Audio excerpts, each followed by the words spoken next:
다 같이 기도드리겠습니다. 좋으신 하나님, 온갖 풍성한 열매와 아름다운 꽃들로 가득 채워지는 가을이 시작되었습니다. 우리 하나님께 첫사랑의 마음으로 9월 첫 주일 예배를 드리게 하심을 감사드립니다.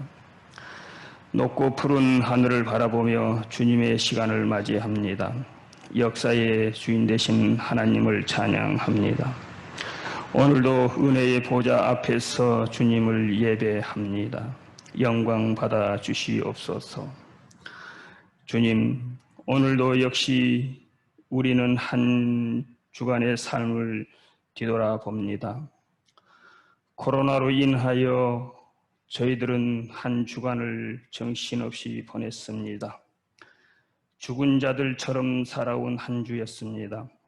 하나님을 사랑한다 하면서도 세상 속에서 걱정과 근심으로 소망 없는 자들처럼 살아오지는 않았는지 저희들 되돌아봅니다. 생명이신 우리 하나님의 그 놀라운 은혜를 의지하지 못한 우리의 모습이 아니었는가를 되돌아봅니다. 주님, 아침과 저녁으로 시원한 바람이 불러오고 여기저기서 불벌레 소리가 들립니다. 이제는 열매를 맺어야 할 한 시기이기도 합니다. 이 좋은 9월 이 계절에 우리의 신앙을 되돌아보기를 다시 한번 원합니다. 하나님 앞에 성실하지 못한 약속들이 있는지 살펴보게 하시고 그리하여 다시 시작할 수 있도록 주님 저희들의 마음을 세워 주시옵소서. 새롭게 다짐을 할 수 있도록 도와주시옵소서. 혹여나 나태한 신앙을 바로 잡을 수 있는 시간으로 만들어 주시옵소서.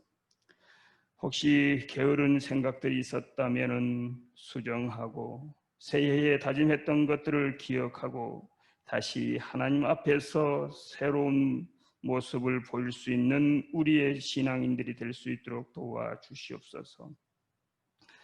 코로나로 인하여 온 교회들이 온라인 예배를 마주하고 있습니다. 모두가 어려운 중에 있습니다. 성도들의 교제가 멀어지고 있지는 않는지 심히 염려스럽습니다.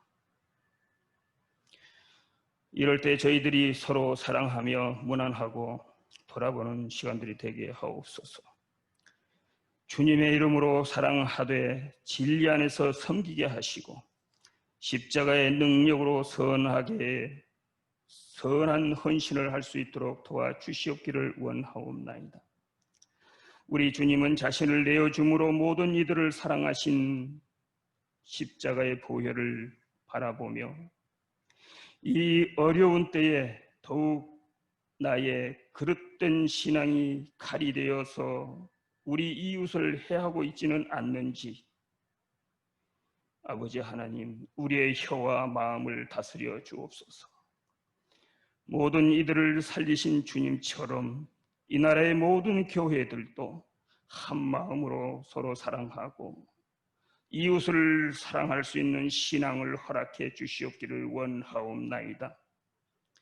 주님, 신금호 믿음의 공동체 성도들의 한 가정 한 가정 돌아보시어 어린 아이로부터 어르신에 이르기까지 신앙으로 굳건히 설 수 있도록 지켜주시옵기를 원합니다. 특히 육신의 연약함으로 힘들어하는 이들에게 찾아가시어서 위로하여 주시옵고 지금 경제적으로 많이 힘들어 있는 우리 신금호 믿음의 공동체의 성도들 있습니다. 매우 위중합니다. 이 어려운 시기가 온전히 지나가기를 원합니다.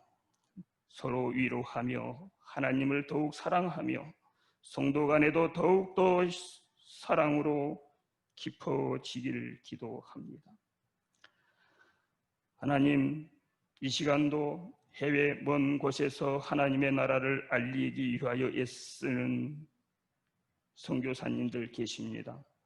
남아공 선교회와 케냐의 이동관 박형란 선교사님, 폴란드의 김상칠 서정희 선교사님께도 함께하여 주셔서 주님의 품 안에서 이 어려운 시기를 주님과 동행함으로 잘 이겨나가기를 원합니다.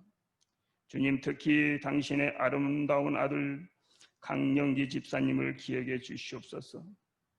주님을 소망하며 믿음의 진보를 이루다 지금은 육신의 불편함으로 걷지도 뛰지도 못하고 있습니다.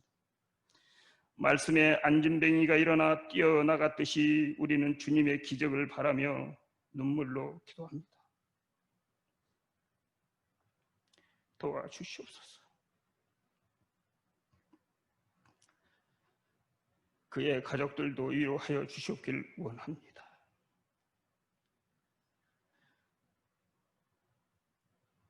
주님은 처음과 나중이요 알파와 오메가라 하셨습니다.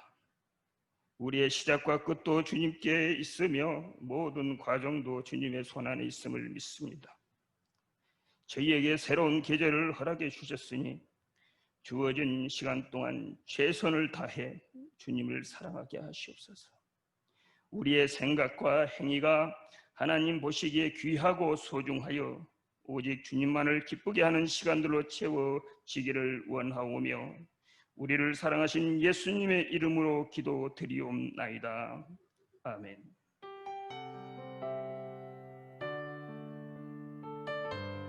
자, 이제 하나님의 말씀, 구약 성경 하나님의 말씀을 함께 보려고 합니다. 구약 60면에 있는 창세기 39장 1절에서부터 23절까지 내용인데 오늘은 1절에서 6절 그리고 20절에서 23절 이렇게 함께 보려고 합니다. 하나님의 말씀 구약 성경 창세기 39장 말씀입니다. 요셉이 이끌려 애굽에 내려가며 바로의 신하 친위대장 애굽 사람 보디발이 그를 그리로 데려간 이스마엘 사람의 손에서 요셉을 사니라. 여호와께서 요셉과 함께 하심으로 그가 형통한 자가 되어 그의 주인 애굽 사람의 집에 있으니 그의 주인이 여호와 그와 함께 하심을 보며 또 여호와께서 그의 범사에 형통하게 하심을 보았더라. 요셉이 그의 주인에게 은혜를 입어 섬기매 그가 요셉을 가정총무로 삼고 자기의 소유를 다 그의 손에 위탁하니 그가 요셉에게 자기의 집과 그의 모든 소유물을 주관하게 한 때부터 여호와께서 요셉을 위하여 그 애굽 사람의 집에 복을 내리심으로 여호와의 복이 그의 집과 밭에 있는 모든 소유에 미친지라. 주인이 그의 소유를 다 요셉의 손에 위탁하고 자기가 먹는 음식 외에는 간섭하지 아니하였더라. 요셉은 용모가 빼어나고 아름다웠더라. 20절에서부터 23절입니다. 이에 요셉의 주인이 그를 잡아 옥에 가두니 그 옥은 왕의 죄수를 가두는 곳이었더라. 요셉이 옥에 갇혔으나 여호와께서 요셉과 함께 하시고 그에게 인자를 더하사 간수장에게 은혜를 받게 하시매 간수장이 옥중 죄수를 다 요셉의 손에 맡김으로 그 재반 사물을 요셉이 처리하고 간수장은 그의 손에 맡긴 것을 무엇이든지 살펴보지 아니하였으니 이는 여호와께서 요셉과 함께 하심이라. 여호와께서 그를 범사에 형통하게 하셨더라. 아멘.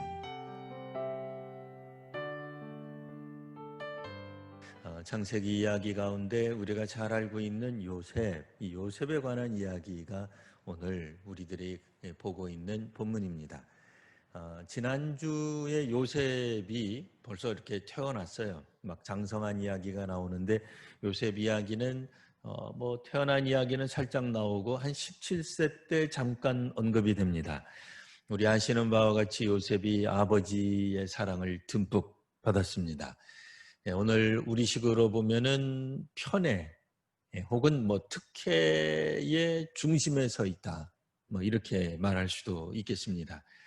근데 이랬던 요셉이 종종 형들의 잘못을 아버지에게 고하는 장면이 나오죠. 또 꿈을 꾸고는 그걸 좀 우리 생각에는 각색하면 참 좋을 텐데 좀 애둘러 이야기하던 좀 불편한 이야기는 살짝 빼던 그걸 있는 그대로 얘기를 해요. 이래가지고 형들에게 그렇지 않아도 미운데 미움을 더 사게 됩니다. 꿈도 한 번만 하면 좋은데 두 번째 꿈까지 이야기할 때는 세상에 아버지 어머니 그러니까 해달별 얘기잖아요. 아버지 어머니도 마치 그에게 무릎을 꿇는 것 같은 뭐 그런 모습들 때문에 결국에 형들은 이 요셉을 어떻게 하든 눈앞에서 제거하려는 그런 생각을 하게 됩니다. 그래서 혹자는 우리가 성경을 읽을 때 요셉은 어떤 측면에서 보면은 이거는 뭐 자업자득이다. 그가 자기중심적으로 살아왔고 형제들에 대한 배려는 없으며 그 다음에 그가 공정하지 못하고 공평하지 못한 삶 뭐겠어요?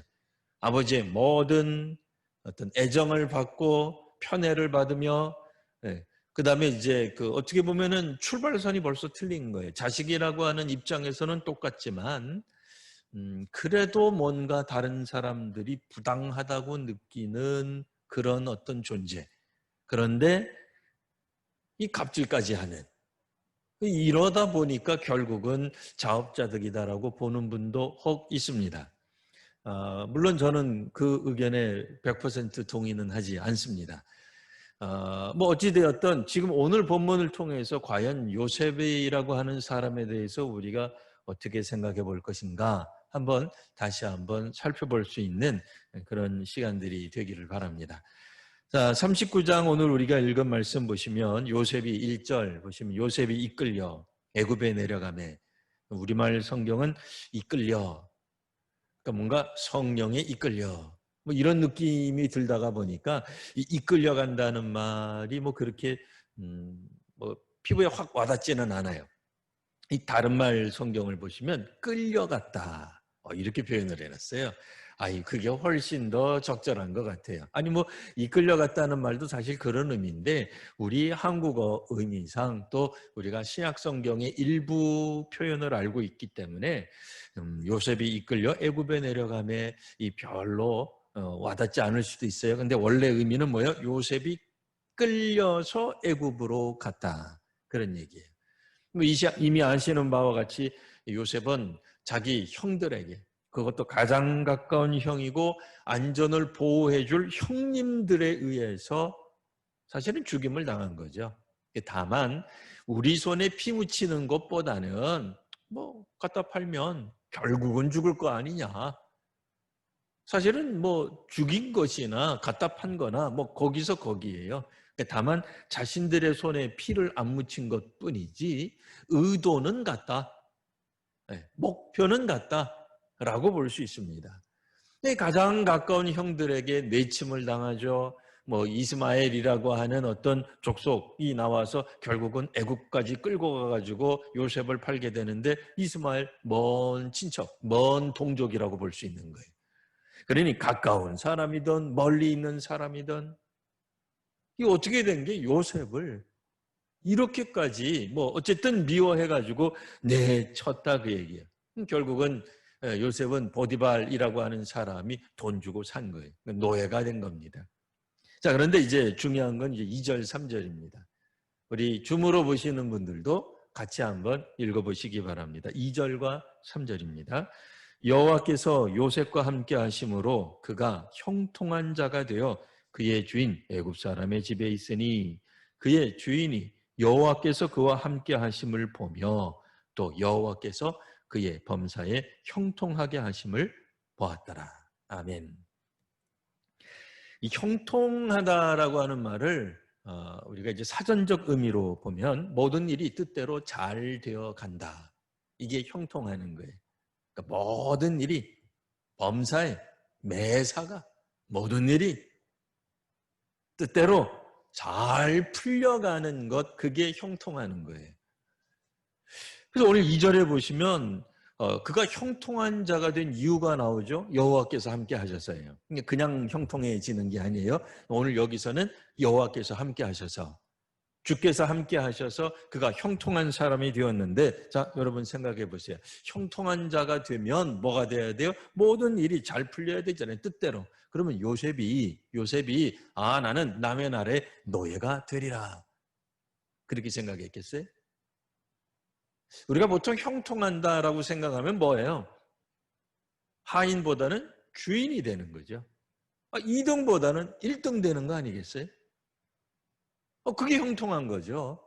똑같이 입사를 했는데 다른 사람들보다 좀 똑같든지 아니면 승진이 좀 더 빨리 되든지, 이게 형통한 거지. 다른 사람들은 다 승진하는데 나는 과장을 제가 미워하는 게 아닙니다. 폄하하는 게 아닙니다. 만년 과정이다. 그거 이상하잖아요. 아니, 요셉이 형제들에게 팔려서 거의 죽을 위기를 벗어났는데 이제 겨우 노예가 되다니, 이게 형통한 겁니까? 근데 오늘 성경에서는 형통하다 그래요. 우리가 일반적으로 생각하는 형통하다라고 하는 것과 조금 다른 의미가 있는 건가 하는 생각을 해보게 됩니다. 여하튼 2절에 보시면 형통한 자가 되어서 그의 주인 애굽 사람의 집에 있다, 식구가 되었다, 그런 얘기입니다. 물론 어떤 분들이 이 성경을 읽을 때 애굽이 나와도 눈 하나 깜짝 안 하는 분도 있어요. 우리가 구약 성경을 잘 알지만 애굽, 구약 성경 전반에 걸쳐서는 애굽은 어떤 존재예요? 히브리 사람, 이스라엘 사람, 유다 사람들에게는 거의 원수 같은, 멀리해야 할 구약의 중요한 주제 중 하나가 뭐예요? 출애굽이란 말이에요. 물론 이제 어떤 분들은 목사님 그거는 창세기 아닙니까? 아직 이 애굽하고의 관계가 나빠지기 전이에요 라고 말할런지 몰라요. 근데 이 창세기 내용은 대부분 누가 읽었겠어요? 출애굽을 경험한 사람들의 후예들이 읽어요. 읽을 때는. 그러니까 이 창세기 이야기는 당연히 출애굽 한참 전 이야기가 맞아요. 그러나 출애굽기를 읽는 사람들 입장에서 보면 뭔가 사실은 석연치 않은 마음이 한 귀퉁이에 조금은 남아있는 거예요. 애굽 사람의 집에 갔다고? 애굽 사람의 집에 식구가 됐다고? 하필 팔려도 어떻게 그렇게 애굽으로 가냐 하는 불편한 마음이 100분의 1 정도는 있다, 그 얘기예요. 그러니까 완벽하게 편하게 형통하면 우리는 뭐가 돼요? 그냥 우리 식으로 말하면, 한국식, 우리 이 지금식으로 말하면 외나라를 이기고 외적을 물리치고 이래야 되잖아요. 우리를 공격하는 당나라 다 없애버리고 이래야 되잖아요. 그런데 갑자기 어느 날 우리나라 막 활약했던 장수가 어디 당나라 가서 장수를 하고 있다. 그럼 부담스러워지잖아요. 네? 우리가 일제시대인데 이게 지금 이러면 안 되는데 누가 동경제국대학 가서 학위를 받았다. 불편하잖아요. 근데 그 불편한 이야기가 구약 성경에 가득 차 있어요. 에스라, 느헤미야, 알고 보면 누구예요? 물론 이제 그 이전에는 다니엘부터 시작할 수 있어요. 다니엘이 누구예요? 바벨론에 끌려가가지고 적국이죠. 이스라엘 남유다 왕국을 망하게 한 나라죠. 그 나라 가서 뭘 해요? 공무원 하잖아요. 에스라, 느헤미야도 뭐예요? 결국은 그 바벨론의 후신들의 나라, 그 나라의 고위 관료가 되는 거예요. 근데 그런 사람들이 돌아와서 제2성전 짓겠다고 하니 기가 막힌 거죠. 황당해지는 거죠. 이해가 쉽게 안 되는 거죠. 이게 민족주의가 나쁜 건 아닌데 지나친 민족주의 관점에서 보면 이건 도무지 해석이 안 되는 거예요. 다니엘부터 마찬가지예요. 이게 불편한 거예요. 어떻게 적국의 포로로 끌려가서 거기서 호의호식하다가 한 자리 하먹고 있느냐, 그 얘기예요. 쉽지 않은 거죠. 이 적국을 이롭게 만들었잖아요. 누가? 다니엘이. 요셉도 그래요. 애굽을 평안하게 만들어요. 애굽 전국을 평안하기 전에 오늘 어떻게 나와요? 이 보디발의 집에 있는 것을 완전히 흥왕하게, 소위 말하는 형통한 집이 되게 만들어 버립니다. 누가? 물론 이제 궁극적으로는 하나님이. 그러나 도구는 누구의? 요셉이 그랬다는 거예요. 3절, 그의 주인이 여호와께서 그와 함께 계심을 보며, 그 요셉은 그의 신이 함께 있는구나 라고 하는 걸 눈치챘다, 그 얘기예요. 애굽의 신이 아니라 요셉의 신이, 요셉의 하나님이 그와 함께 하는구나. 근데 놀랍게도 요셉이 하는 일이 다 잘 되는 거예요. 요셉이 만지기만 하면, 요셉이 일거리를 맡기만 하니까, 쉽게 말해서 처음에 뭐부터 시작했겠어요? 우리가 상상력을 동원하면 빗질부터 했겠죠. 마당부터 썰었을 거예요. 다른 어떤 하인들, 노예보다도 출중하게 이게 마당 빗질한 거예요.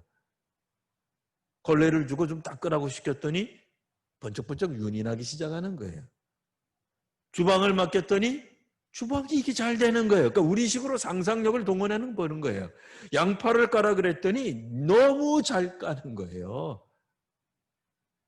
나중에 집안일 다 맡겨요.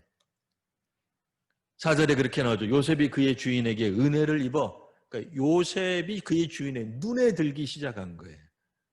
수많은 하인이죠. 보디발 정도면 그건 뭐 노예가 어디 한두 명이었겠어요. 근데 그의 눈에 드는 거예요. 그러니까 어떻게 보면 이제 뭐 지금은 적장은 아니에요. 지금은 적장은 아니지만 이스라엘 사람들이 듣기에는 굉장히 읽기에는 불편한 어쨌든 사람이에요. 나를 돈으로 사간 사람이에요. 내가 하나님과 동행해서 형통하면 내 삶이 나아지고 내가 주인이 돼야 마땅한 건데 어찌된 일인지 그는 노예로 팔려가서 어쨌든 주인 눈에 들어요. 중요한 거 5절입니다. 5절도 한번 같이 한번 읽어보시죠. 그가 요셉에게 자기의 집과 그의 모든 소유물을 주관하게 한 때부터 여호와께서 요셉을 위하여 그 애굽 사람의 집에 복을 내리심으로 여호와의 복이 그의 집과 밭에 있는 모든 소유에 미친지라. 그 요셉이 집안일을 하기 시작한, 그러니까 이제 띄어쓰기를 잘해야 돼. 집안 일을, 그러니까 그 집의 일을 할 때부터 집 안에 있든지 집 밖에 있든지, 그 5절 하반절이죠. 여호와의 복이 그의 집과, 이건 집 안 일과 밭에 집 밖에 있는 모든 소유에 영향을 끼쳤다. 하나님이 복을 내리시기 시작하는데 요셉에게 집중적으로 형통한 사람이 되어서 요셉이 흥왕하는 게 아니라 요셉이 머물고 있는, 요셉이 노예 생활하고 있는, 요셉이 하인 노릇하고 있는, 요셉이 매니저하고 있는 그 주인의 집에 모든 것이 다 잘 풀리기 시작했더라는 게 요셉이 형통한 사람이 되었다는 이야기예요. 요셉이 하고자 하는 뜻대로 모든 게 정말 잘 돼. 요셉이 손대는 건 다 잘 됐어요. 못 빼놓고 그가 자유인이 되는 거 빼놓고, 아버지 집으로 돌아가는 거 빼놓고, 정작 필요한 거, 그가 간절히 소원하는 건 아직 하나도 이루어진 게 없습니다. 오히려 그가 정말 억울하게, 혹은 뭐 자업자득이 되었던, 끌려왔던, 뭐 팔려왔던, 뭐가 되었던 그의 지금 그 인생은 하나도 바뀐 게 없는데, 그가 하인으로 있는 그 주인의 집에 모든 것이 다 하나님의 복을 받기 시작합니다.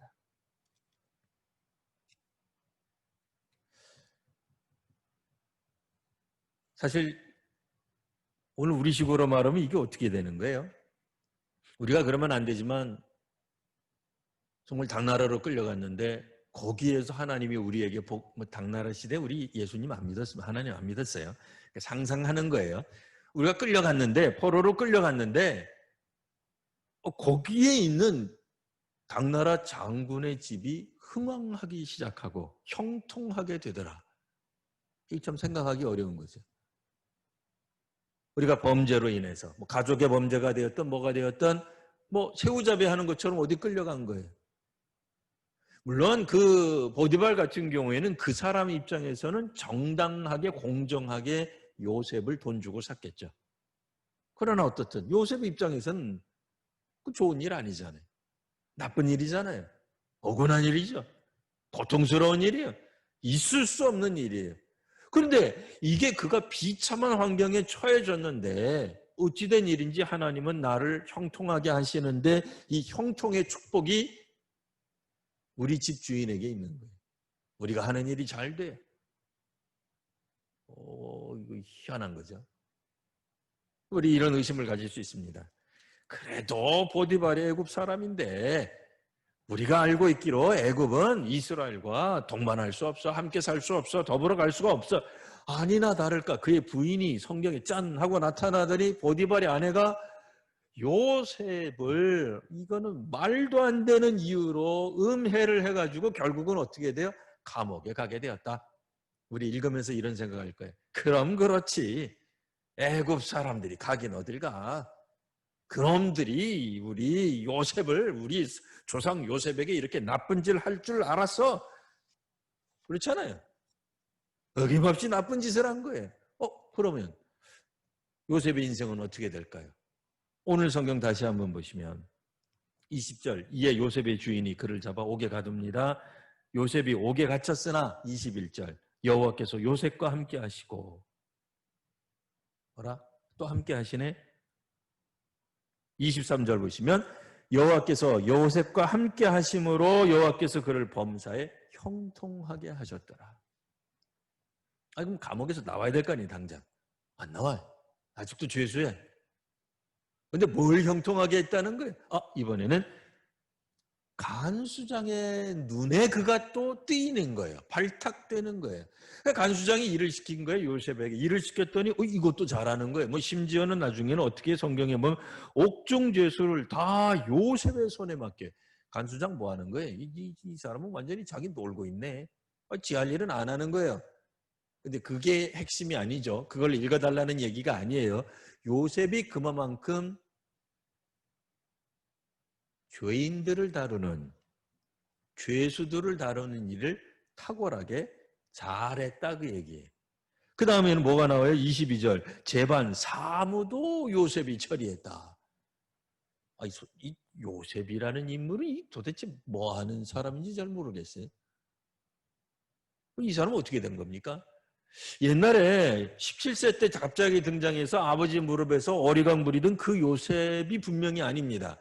거기서 죄수 다루는 걸 배웠는가? 제반 사무를 배웠을까? 우리 별 생각 다 들잖아요. 아니 가정 총무면 가사 도우미의 우리 팀장이에요. 그러니까 우리로 말하면은 무슨 그 호텔 총 매니저가 된 거예요. 이게 자기만 아는 애인 줄 알았는데 형의 잘못이나 고자질하고 꿈이나 그냥 이야기할 때 가감없이 이야기나 할 줄 아는 이 못된 요셉으로 알았는데 요셉이 이거 어떻게 된 걸까요? 저는 성경을 읽을 때 어떻게 읽냐면 요셉이 그의 형의 잘못을 아버지에게 고해요. 잘못된 거 못 본 거예요. 17세라도. 조금 더 긍정적으로 표현하면 무엇이 잘하는 거고 무엇이 잘못인지 분별했다 그 얘기예요. 17세인데도.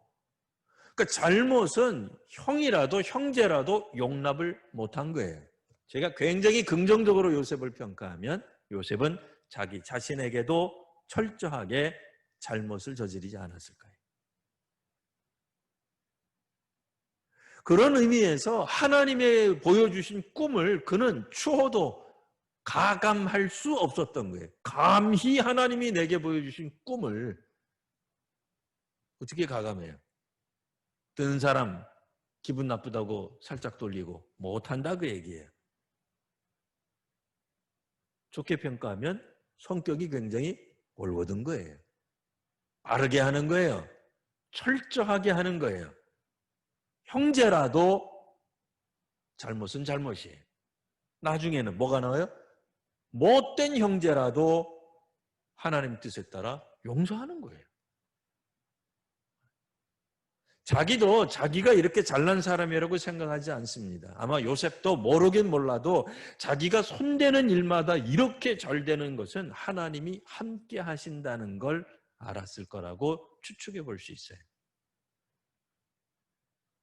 때로는 우리가 살다가 보면 힘든 날이 있습니다. 뭐 60, 70년대 공장 노동자로 간 이들이 있습니다. 뭐 그들은 결코 삶이 형통한 건 아니었겠죠. 축복받은 거 아닙니다.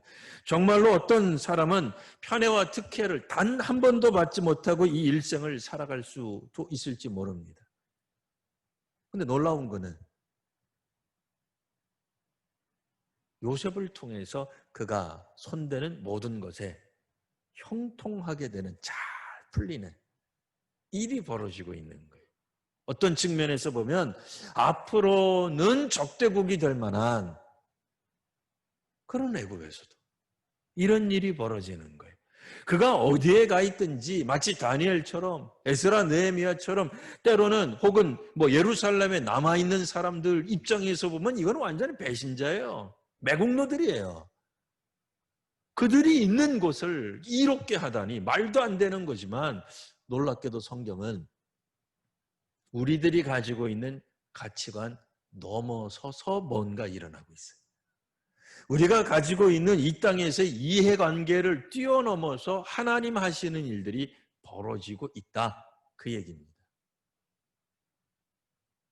놀랍게도 요셉이 형통한 것은 요셉 주변이 형통하고 있는 거예요. 우리가 2인자로 있을 때, 우리가 만년 과장으로 있을 때 우리는 일을 어떻게 합니까? 기분 나쁘잖아요. 저 사람 나랑 똑같이 입사했는데 저 사람은 집이 좋고 아버지가 빽이 있고 왜 저 사람은 우리보다 출발설이 다르지? 할 수도 있어요. 나는 여전히 하인으로 남아있어요. 주인이 될 만한 인물인데 여전히 하인이에요. 여전히 2인자예요. 아니 2인자 축에도 못 들 수도 있습니다. 중요한 건 뭐예요? 그럼에도 그가 손대는 모든 것마다 잘 되는 거예요.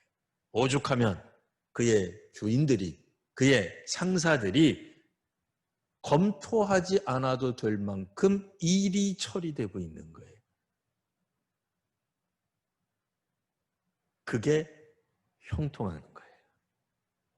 하나님과 함께하는 사람이라면 자신에게 주어진 일들에 대해 아무리 그것이 내가 어떻게 이리로 굴러오게 되어 있는지 뭐 다 아픈 사연이 있을지라도 바로 그곳에서 최선을 다하는 것 이상 아니에요. 이거는 하나님 신뢰하는 거예요. 그가 손대는 게 다 잘 되는 거예요. 그렇다고 해서 그를 당장 알아줘. 그렇지 않아요. 보디발도 오해해요. 간수도 잊어버려요. 심지어는 나중에는 요셉을 알지 못한, 애굽에는 요셉을 알지도 못하는 왕조가 나오기도 해요. 그럼에도 하나님이 함께 하시는 사람, 그들의 삶은 형통하다고 말할 수 있는 겁니다. 오늘 우리가 아니라 내가 속해 있는, 내가 가 있는 그곳, 그 땅, 비록 그곳이 때로는 적국이 될 수도 있어요. 내가 원치 않는 사람이 될 수도 있으며 나를 충분히 인정하지 못하는 그런 공동체일 수도 있어요. 바로 그곳에서 하나님이 함께 하심을 주변 사람들이 알게 되는 거예요. 저는 이런 기적이 우리 모든 성도님들에게 있으시기를 바랍니다. 하나님이 함께 하실 때 형통한 자가 되어서 여전히 꼬리가 되고 주인이 되지 못하고 머리가 되지 못하고 2인자로 평생 남는다 할지라도 하나님이 함께 하시는 사람이 형통한 사람입니다. 그리고 그 형통한 증거는 우리가 하는 일들이 그 어려움 가운데서도 잘 되더라는 거예요. 잘 풀리더라는 거예요. 우리가 그 일들에 대해 훨씬 그 일들의 주인이 될 수 있다는 거예요. 환경의 노예가 되지 않고 환경을 뛰어넘는 존재가 될 수 있다는 겁니다. 물론 아직 요셉의 일대기가 끝난 것은 아닙니다. 하지만 오늘 우리는 이 장면만 보더라도 요셉은 분명 형통한 사람, 하나님이 함께 하셔서 주변을 빛나게 하고 주변을 환하게 비추고 주변을 행복하게 만들 줄 아는 사람, 바로 오늘 성경의 표현에 따르면 그가 바로 형통한 자가 되는 것입니다. 오늘 우리 모두가 형통한 자가 되시고 또 형통한 교회가 되시고 형통한 가정이 되시기를 바랍니다. 기도하겠습니다. 걸어가신 주님, 오늘도 우리에게 은혜를 더하여 주시어서 저희가 어디에 처해 있든 형통한 사람이 되게 하여 주시니 감사합니다. 우리의 삶의 형편이 변한 것이 없고 오히려 여전히 우리를 음해하는 사람들로 가득 차 있을지라도 하나님, 오늘 다시 한번 하나님이 저희와 함께 하셔서 우리 한국교회와 함께 하시고 우리 성도님들의 가정과 함께 하시며 성도님들과 함께 하셔서 오늘 저희로 하여금 형통한 자 되게 하여 주시니 참으로 감사합니다. 우리가 있는 그곳이 바로 하나님 역사하시는 곳이 되게 하여 주옵소서. 요셉을 통해 역사하셨듯 오늘은 저희를 통해 저희 가정을 통해 한국교회를 통해 이 땅에 역사하여 주시옵소서.